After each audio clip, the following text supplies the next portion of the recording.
Hello everyone, welcome to texture में। आज के सेशन में हम HTML से रिलेटेड कुछ और टॉपिक कवर करेंगे, जिसमें हम देखेंगे कि कौन से टाइप्स के एट्रीब्यूट हम बटन टैग के साथ यूज़ कर सकते हैं और उनका पर्पस क्या होता है। ठीक है। इससे पहले वाले सेशन में हमने डिफरेंट डिफरेंट टाइप्स के बटन टैग देखे थे। अब ये जो सीरीज हमारी चल रही है उसमें हम मेनली फोकस कर रहे हैं बटन्स के ऊपर।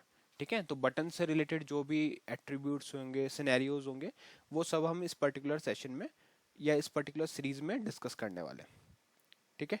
तो सबसे पहले तो एक चीज़ मैं रिकमेंड करूंगा कि अगर अभी तक आप लोगों ने पहले वाले सेशंस नहीं देखे हैं तो आप पहले उनको देख सकते हो, क्योंकि जो पूरी प्लेलिस्ट है एक प्रॉपर सीक्वेंस में बनी हुई है ना। तो अगर आप उसको सिक्वेंशली ही फॉलो करोगे तो आपके लिए और भी ज़्यादा ईजी रहेगा इन टॉपिक्स को समझना। अभी इस सेशन में जो मेनली हम फोकस करेंगे वो होगा एट्रीब्यूट्स के ऊपर। ठीक है, कि एट्रीब्यूट्स क्या क्या होते हैं बटन टैग में। मेनली हम दो टाइप के एट्रीब्यूट इसमें कवर करेंगे।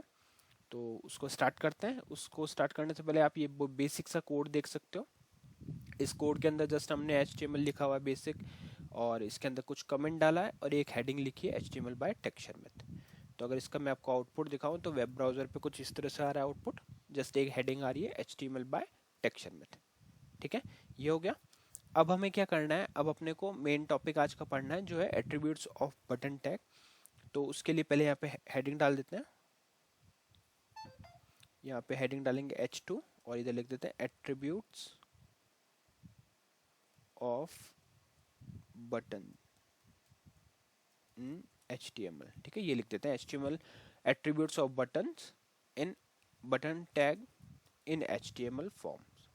अब फॉर्म्स जैसा हम फॉर्म्स के टर्म्स में भी पढ़ सकते हैं, क्योंकि फॉर्म अभी यूज़ करा था हमने पीछे वाले सेशंस में। या फिर आप सिंपली इस तरह से लिख सकते हो attributes off button tag in HTML। ये हेडिंग अगर आपको आउटपुट में दिखाऊं तो कुछ इस तरह से आ रही है attributes off button tag in HTML। ठीक है, ऊपर वाली डार्क है क्योंकि H1 था, यहाँ पे H2 यूज़ कर रहे हैं। अब हमें क्या करना है, पहला एट्रीब्यूट पढ़ना है। तो देखो, हर सेशन को सेपरेटली करने का रीज़न बस यही है कि हमें रिक्वायरमेंट समझ में आनी चाहिए कि हम उस बटन का यूज़ क्यों करते हैं। क्योंकि कोड तो आप सिंपली कहीं भी नेट पे भी अगर सर्च करके देखोगे तो आपको वहाँ पे समझ में आ जाएगा कि उसका पर्पस क्या है, क्यों हम यूज़ करते हैं। बट सिनेरियोस पढ़ना बहुत इंपॉर्टेंट है। हम प्रोजेक्ट्स में कई बार ऐसी कंडीशंस में होते हैं जहाँ पे हमें सिनेरियो समझने में दिक्कत होती है, क्योंकि सिंटेक्स और ये चीज़ें तो अपन नेट से भी कॉपी करके डायरेक्ट यूज़ कर सकते हैं, बट सिनेरियो कैसे आइडेंटिफाई करें।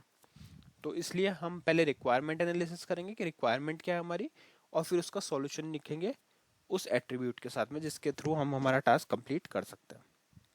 तो पहली हमारी रिक्वायरमेंट ये है कि हमें एक ऐसा बटन यूज़र के लिए देना है जो सभी के लिए इनेबल्ड नहीं रहेगा, या आप कह सकते हो एक हमें डिसेबल्ड बटन प्रोवाइड करना है। और उससे क्या होगा, यूज़र अगर उस पर क्लिक करने जाए तो वो उसको क्लिक अलाउड नहीं हो।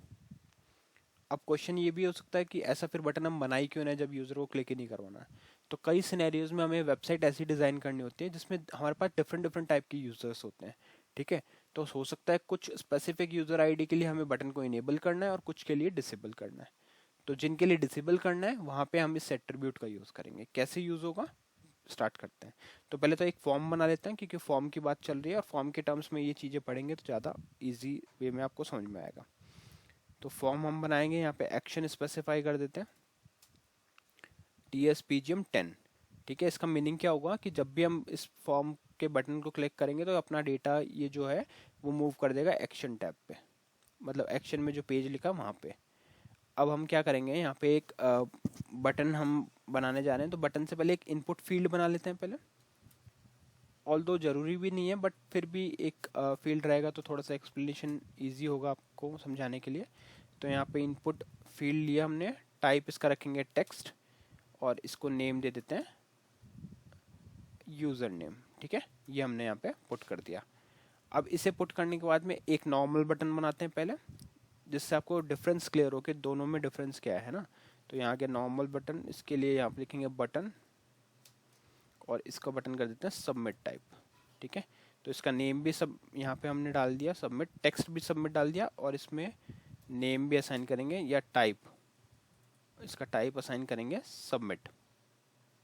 ठीक है, अभी अगर इसको सेव करें, रिफ्रेश करें ब्राउज़र को, तो ये कुछ इस तरह से दिख रहा है।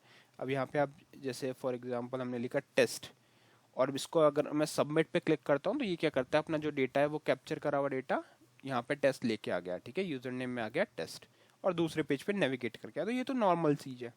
बट हमारा जो मेन टॉपिक था वो था कि हम डिसेबल्ड बटन कैसे बना सकते हैं। तो इसी बटन को अब हम डिसेबल करना अगर चाहें तो उसके लिए आपको क्या करना पड़ेगा, सिंपली यहाँ पे एक एट्रीब्यूट डालना पड़ेगा जिसको हम बोलते हैं डिसेबल्ड, ठीक है।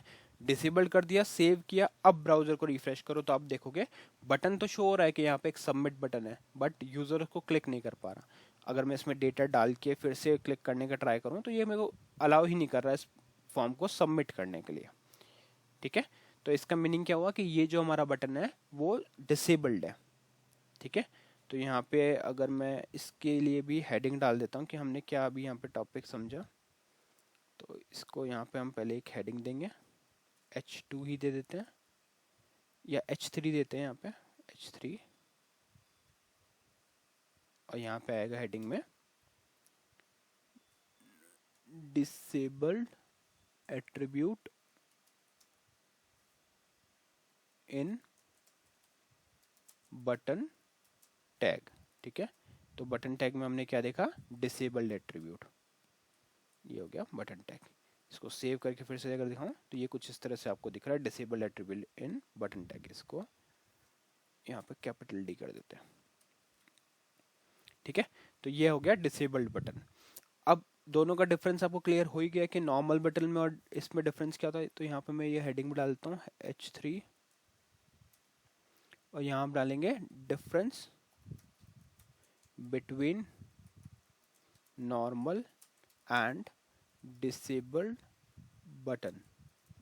तो ये दोनों का डिफरेंस समझने के लिए हम एक और बटन यहाँ पे क्रिएट कर लेते हैं, बटन, और बटन का टाइप अगर नॉर्मल बटन, इसी में लिख देता हूँ जिससे आपको थोड़ा रीड करने में इजी रहेगा, ठीक है, नॉर्मल बटन। और इसके बाद हम लिखेंगे बटन, यहाँ पे आ जाएगा डिसेबल्ड बटन। टेक्स्ट लिखने से कोई फर्क नहीं पड़ता, मेन फर्क पड़ता है एट्रीब्यूट लिखने से। तो यहाँ लिख दिया डिसेबल्ड बटन, ठीक है। इसके बटन एट्रीब्यूट में डाल देंगे डिसेबल्ड, ठीक है। सेव किया, वेब ब्राउजर को रिफ्रेश किया, तो अब आपको दोनों में डिफरेंस दिख रहा है। पहले हमने क्या देखा, डिसेबल्ड बटन क्या होता है, फिर हमने देखा नॉर्मल बटन और डिसेबल्ड बटन में डिफरेंस क्या है। डिफरेंस यही है कि डिसेबल्ड बटन है वो क्लिक नहीं होता, और नॉर्मल बटन है वो क्लिक हो जाता है। पर्पस क्या है, पर्पस ये है कि अगर किसी कंडीशन में हमारे को इस तरह से यूज़र को ऑप्शन देना है कि कोई स्पेसिफिक यूज़र के लिए, ये चीज़ हम जब JS पढ़ेंगे तब हम समझेंगे कि कैसे जावास्क्रिप्ट में ये यूज़ होती है। बट उसका पर्पस बस यही है कि अगर किसी स्पेसिफिक यूज़र के लिए इसको डिसेबल करना है तो हम वहाँ पे डिसेबल एट्रीब्यूट का यूज़ करेंगे। क्लियर। अब नया बटन देखते हैं जो है हमारे पास H3, और उसकी हेडिंग डालेंगे auto focus, auto focus attribute इन बटन टैग, ठीक है। अब ऑटो फोकस क्या होता है उसके लिए एक बटन बनाते हैं यहाँ पे बटन, और इसका टाइप रखेंगे अपन यहाँ पे एक काम करते हैं, इसको सबमिट बटन, नहीं टाइप यहाँ नहीं दिया था तो यहाँ भी टाइप दे देते हैं सबमिट,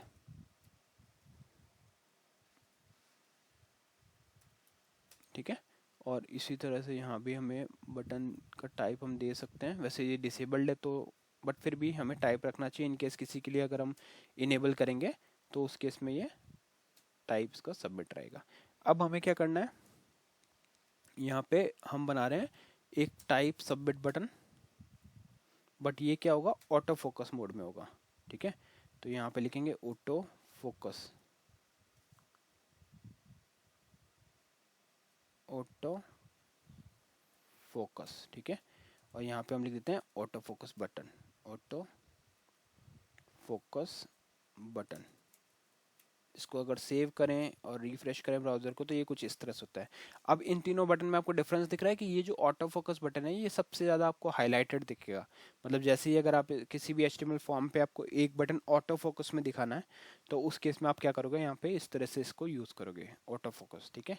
और यहाँ पे जैसे यूज़र क्लिक करेगा तो जैसे डेटा सबमिट करेगा। इन केस अगर यहाँ हम कुछ डेटा रखते हैं जैसे टेस्टिंग, टेस्टिंग मैंने यहाँ लिखा, ऑटो फोकस किया तो यहाँ टेस्टिंग डेटा आ गया, ठीक है। बटन सब वही वर्क कर रहे हैं, बट ये नॉर्मल बटन है, ये डिसेबल बटन है, और ये ऑटो फोकस बटन है, ठीक है।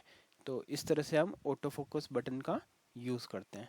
अब अगर आप चाहो तो इसका भी डिफरेंस यहाँ पे एक बना सकते हो, तो इधर हम लिख देते हैं डिफरेंस बिटवीन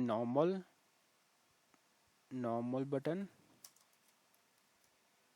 या फिर आप इसको सबमिट बटन भी बोल सकते हो, नॉर्मल बटन, डिसेबल बटन और एंड ऑटो फोकस बटन, ठीक है। ये जस्ट मैं आपको हेडिंग इसलिए दिखा रहा हूँ ताकि आपको ये चीज़ें क्लियर हो जाए। अब ये तीनों बटन को अगर हम एक साथ रख दें यहाँ पे कॉपी करके, तो आपको स्क्रीन पे देखकर ही समझ में आ जाएगा कि कौन सा बटन क्या परफॉर्म कर रहा है, ठीक है। तो यहाँ से कॉपी करेंगे, इसको यहाँ पेस्ट करेंगे और इधर इसको एक एंटर दे देते हैं, ठीक है। सेव किया, रिफ्रेश किया, तो ये तीनों को आपको डिफरेंस दिख रहा है, नॉर्मल बटन, डिसेबल्ड बटन और ऑटो फोकस बटन, ठीक है। तो आई होप आज का ये सेशन क्लियर हुआ होगा। नेक्स्ट सेशन में बाकी टॉपिक डिस्कस करेंगे। So thank you for watching tech share.